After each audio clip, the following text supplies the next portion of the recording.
रामकृष्ण हरी. रामकृष्ण हरी. आज विश्व माऊली ज्ञानोबा यांचा पालखी सोहळा श्री क्षेत्र लोणंद येथून श्री क्षेत्र तरडगाव येथे प्रवास करत आहे. तर पालखी सोहळ्यामध्ये आपल्याला एक दिंडी पाहायला मिळालेली आहे. अत्यंत शिस्तीमध्ये, अत्यंत आनंदपूर्ण वातावरणामध्ये हे सर्व भाविक दिंडीचा आनंद घेत आहेत.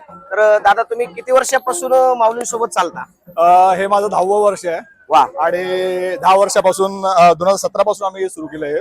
आणि आम्ही मुंबईची चाकरमानी असल्यामुळे आम्हाला संपूर्ण 18 दिवस माऊलींबरोबर चालायला मिळत नाही. परंतु आम्ही असा एक संकल्प घेतला की वारकऱ्यांसोबत जी एनर्जी असते, त्याचा जो अनुभव आहे, हा आमच्या मुंबई सारख्या शहरात राहणाऱ्या लोकांसाठी आम्हाला द्यायचा होता. गेली 10 वर्ष आम्ही हा सतत प्रयत्न करतो की जास्तीत जास्त लोकांना इथपर्यंत घेऊन यायचं. आणि आपल्या जे आराध्य दैवत आहे, विठू माऊली आहेत आणि ज्ञानेश्वर महाराज आहेत, त्यांच्या बरोबर त्यांच्या पालखी सोबत आम्ही म्हणजे पंढरपूर पाहायला गेलं तर लोकांची अशी भावना असते की वारी म्हणले की ग्रामीण भाग, पण याला कुठेतरी बघा शहरातले सुद्धा एवढे मंडळी सहभागी होऊ शकतात. त्यानंतर आपण पाहू शकता आमच्या दादाच्या पायामध्ये चप्पल सुद्धा नाही, एवढं ऊन तापलेलं आहे. लहान लहान भाविकही, आम्ही एक दिंडीमध्ये छोटीशी मुलगी पाहिली, ते सुद्धा तुमच्यासोबत नामस्मरण करत चालते. म्हणजे माऊलींची किती लीला आहे.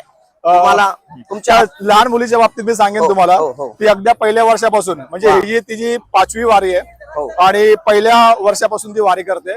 आणि आम्ही जेव्हा सुरुवातीला वारी सुरू केली तेव्हा आम्ही फक्त 4 लोक होतो. आजच्या दिवशी आमच्याकडे 150 लोक, 3 बसेस घेऊन आम्ही इकडे आलोय.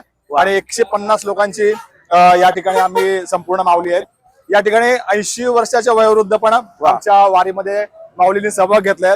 आणि आम्ही आमच्या माऊलींची आणि पांडुरंगाची कृपा आहेच. आणि त्या पांडुरंग आमच्या सर्वांची जी वारी आहे, 1 दिवसाची का होईना, पण ही आम्ही संपूर्ण वारी आम्ही या ठिकाणी पूर्ण करू. वा, छान माऊली, तुमच्या हातून अशीच माऊलींची सेवा घडत राहू व माऊलींनी तुम्हा सर्वांना सुख समृद्धी प्राप्त करो व तुम्हा सर्वांना उदंड आयुष्य लाभो, एवढीच माऊली चरणी प्रार्थना.